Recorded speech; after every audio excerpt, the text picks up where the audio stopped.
Excise commissioner സ്ക്വാഡും Manjeri excise circle പാർട്ടിയും മലപ്പുറം ഇന്റലിജൻസും സംയുക്തമായി നടത്തിയ പരിശോധനയിലാണ് കൊണ്ടോട്ടി പാലയ്ക്കപ്പറമ്പ് വെച്ച് 131.659 ഗ്രാം മെത്താഫെറ്റമിനുമായി തിരൂരങ്ങാടി മൂന്നിയൂർ വെളുമുക്ക് സ്വദേശി പള്ളിയാളി വീട്ടിൽ മുഹമ്മദ് സഹലിനെ Manjeri excise circle inspector E Jineesh arrest ചെയ്തത്.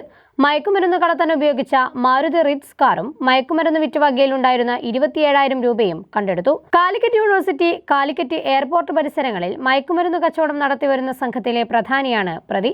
2023 തമിഴ്നാട്ടിലെ മസിനഗുഡിയിൽ വെച്ച് 290 ഗ്രാം മെത്താഫെറ്റമിൻ കടത്തിക്കൊണ്ടുവന്ന കേസിൽ കോയമ്പത്തൂർ ജയിലിൽ 9 മാസം തടവിലായിരുന്നു. ജാമ്യത്തിലിറങ്ങിയതാണ്. പിടികൂടിയ മെത്താഫെറ്റമിനിന്റെ ഉറവിടത്തെക്കുറിച്ചുള്ള അന്വേഷണം ഊർജിതമാക്കിയിട്ടുണ്ട്. പ്രതിയെ മലപ്പുറം എക്സൈസ് റേഞ്ച് ഓഫീസിൽ ഹാജരാക്കി. Excise circle inspector E Jineesh, EIB inspector T Shijumon, assistant excise inspector grade Pradeep K, civil excise ഓഫീസർമാരായ Nithin Chomari, E Akhildas, V Sachindas, civil excise officer driver Abdurahman എന്നിവരും അന്വേഷണ സംഘത്തിലുണ്ടായിരുന്നു. ചാനൽ 10 മലപ്പുറം.